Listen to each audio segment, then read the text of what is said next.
안녕하세요. 뻔해 보이지만 사실 알고 보면 한국사, 재미난 한국사, 오늘도 즐겁게 시작해 보겠습니다. 자, 오늘은 고려의 학문과 사상에 대한 기출문제를 풀이하면서 지난 내용을 복습하고자 합니다. 먼저 읽기자로부터 보겠습니다. 자, 초자연적이고 신비한 것은 서술하지 않는다. 바로 삼국사기의 정신이라고 합니다. 삼국사기는 중국의 사마천이 지은 사기의 체제를 따랐으며 유교에서 유교를 중심으로 했네요. 그죠? 충효의 도덕을 바탕으로 후세의 거울이 되도록 역사를 서술했다. 즉 교훈을 주려고 했다는 거죠. 고구려 백제 신라 삼국의 정치적인 흥망과 변천을 중심으로 통일 신라까지 편찬하였다. 자, 이걸 지은 사람은 김부식. 그죠? 삼국사기를 저술하면서 초자연적이고 신비한 걸 서술하지 않는다라는 원칙에 따라 최대한 객관적이고 합리적인 서술을 추구했다고 합니다. 자, 이때 기전체에 따라서 역사 서술을 했다고 하는데요. 봉기, 세가, 열전, 지, 표, 항목으로 나누어서 역사를 편찬하는 형식입니다. 여기서 봉기의 기와 열전의 전을 따서 기전체라고 합니다. 삼국사기, 김부식. 자, 이에 반해서 이것은 삼국유사인데요. 사가의 기록에서 빠졌거나 자세히 드러나지 않은 것을 드러내어 표현했다. 자, 유사라는 제목에서 드러나듯이 남겨진 일을 기록했다는 역사책입니다.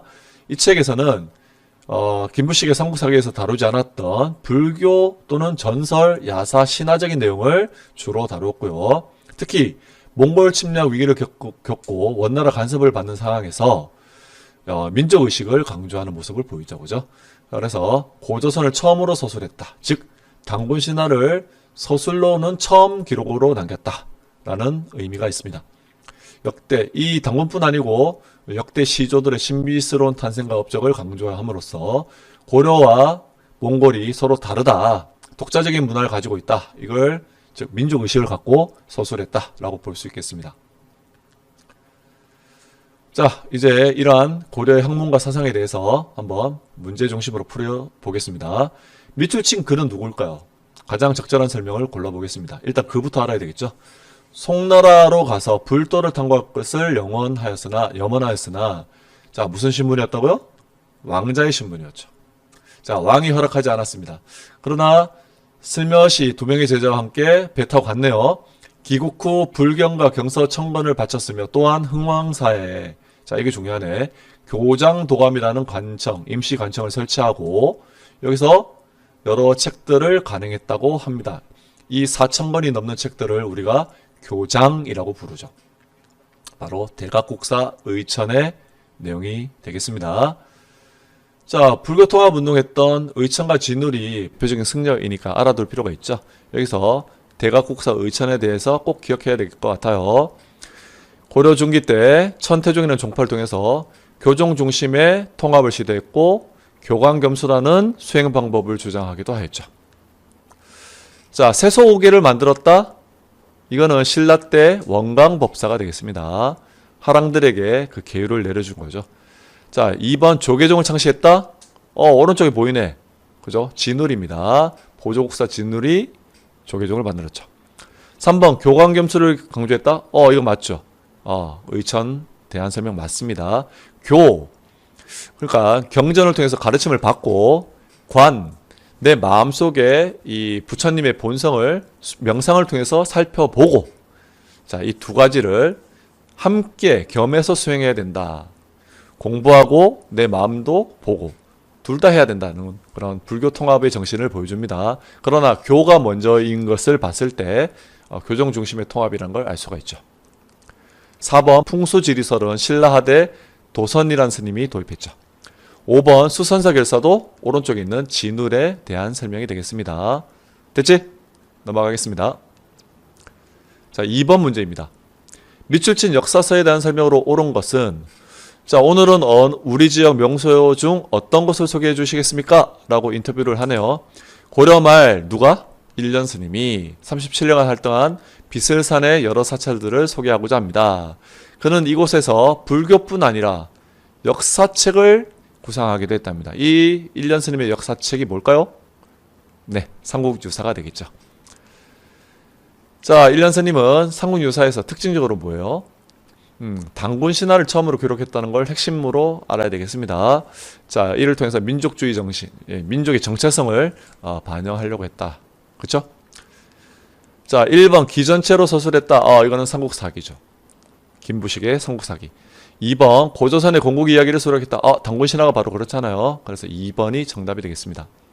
3번 식민사관의 정체성. 이거 어려운데요.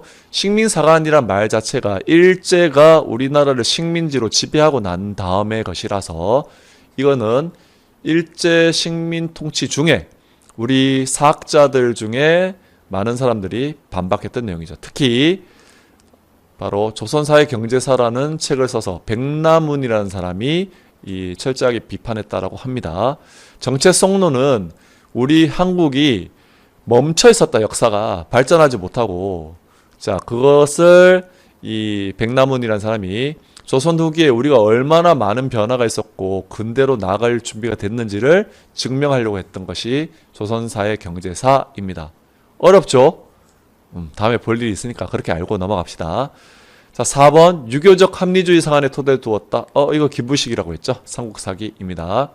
이것은 일년 스님은 불교와 야사, 전설, 신화 이런 걸 담았다고 했죠.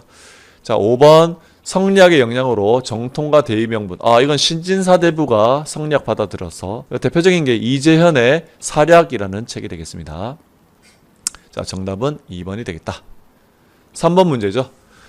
자, 미출진 상소가 쓰여진 시기에 볼 수 있었던 모습, 상황으로 가장 적절한 것은, 자, 이곡이 상소를 썼는데 여기서 보면 사신이 중국에서 올 때 처녀를 잡으러 온 거 아닌가?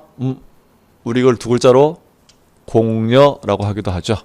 자, 고려시대 공녀 원나라 간섭기가 되겠네요. 자, 이 무렵에 해당하는 우리 사실을 골라보면 되겠습니다. 1번 모내기법이 전국으로 확대됐다. 조선 후기의 특징입니다. 기억하세요. 모내기법, 이양법이라고도 하는데 고려시대부터 일부 도입됐다고 합니다. 일부 지역에서요. 전국적으로 보급된 건 조선 후기. 꼭 중요한 특징이니까 기억합시다. 자, 2번입니다. 월정사 팔각 구층석탑. 고려시대 대표적인 석탑. 맞습니다. 그러나 이것은 고려 전기 때 지어진 거야. 지금 원나라 간섭기는 글쎄요. 일단은 보류하겠습니다. 가장 적절한 거니까요. 3번 골품제, 차별. 신라시대죠. 완전 틀렸죠. 4번 단군 신화가 기록된 삼국유사. 일년스님. 원나라 간섭 때 민족 정체성 살리려고 강조하려고. 맞습니까? 4번이 정답이 되겠네요. 이게 가장 맞아요. 적절한 이 시기에 해당하는 답이 되겠죠.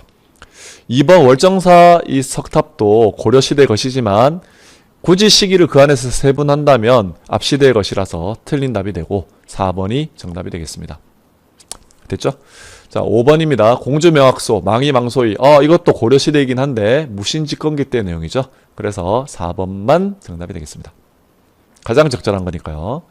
4번 문제입니다. 자로 가에 해당하는 설명으로 옳은 것을 보기에서 골라봅시다. 가는 뭘까? 이거 나무 판때기, 목판인 것 같은데요. 뭔가 새겨져 있죠. 목판 인쇄네요. 바로 8망장이 넘는 경판이라고 하네요. 이것만 봐도 우리 힌트가 되죠. 바로 제조대장경. 달리 말해서 8만 대장경이라고 불립니다. 그렇죠? 자, 이것은 언제 만들어졌더라? 기억 안 나? 자, 이거는 다시 만든 대장경인데 몽골의 침입을 격퇴하려는 바람을, 부처님 도와주세요 라는 바람을 담아서 만든 겁니다. 아주 정성을 기울여서 만들었다고 하고요. 합천해인사 장경판전이라는 곳에 보관되어 있죠. 장경판전이 세계문화유산이고 여기에 이 보관되어 있는 8만 대장경은 세계 기록문화유산으로 등재되어 있습니다. 8만 대장경이라고 한다고 했죠. 자, 합천해인사에 보관되어 있다. 맞죠? 니은 의천이 교장도 가면서 좁혀내. 이거는 교장이죠. 틀렸습니다.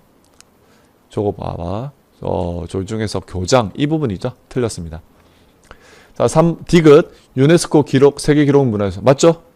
디귿은 맞습니다. 리을 거란의 침략을 물리치기 위해 제작된 것은 아니죠. 이건 부처님의 힘으로 몽골 침입을 격퇴해달라는 거지. 틀렸다 그죠?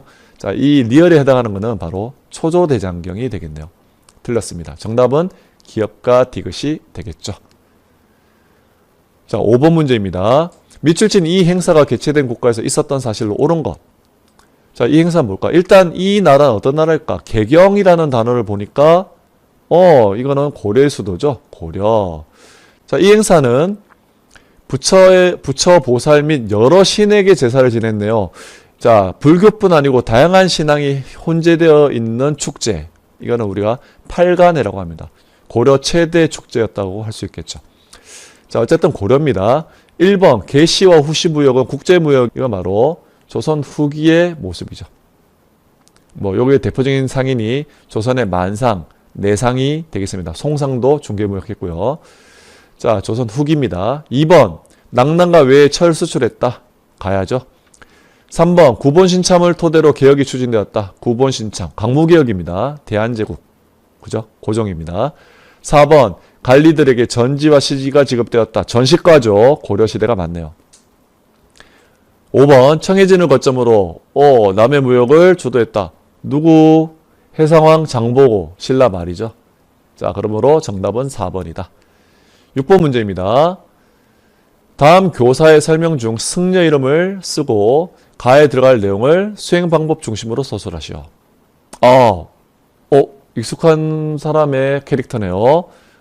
바로 성시경이 아니고 쌤입니다. 네, 쌤이에요. 자, 화면 속의 인물은 수선사 결사를 조직해서 이게 특징이 되겠고, 불교 개혁하려했던 초심을 유지해서 금욕적인 원래 종교로 돌아가자는 거죠. 자, 개혁 운동을 했던 분이고 고려시대 대표하는 승려입니다. 특히 불교 통합을 위해 노력을 했다고 하네요. 우리 이렇게 노력했던 분 두 분이 계신데 의천과 진울입니다. 그 중에 누구? 자, 수선사 결사. 진울, 보조국사 진울이 되겠습니다. 자, 그러면 서술해 보자면 요 수행 방법으로서 주장했던 게 도노점수와 정해상수니까 이거 중심으로 서술하면 되겠죠. 어떻게 서술하면 될까? 서술 한번 해볼까요? 했나요? 볼까요? 자, 이 승려는 보조국사 진울인데 조계종을 중심으로 선종 중심의 교종통합을 추구하면서 도노점수, 정해상수 등의 수행 방법을 제시하였다. 이렇게 쓰면 깔까 말 것 같습니다. 여러분 정리할 수 있겠죠? 자, 문제 잘 풀어봤나요? 이걸 통해서 오늘 배웠던 주요 용어, 키워드를 정리해 보도록 합시다. 모두 수고 많았습니다. 안녕.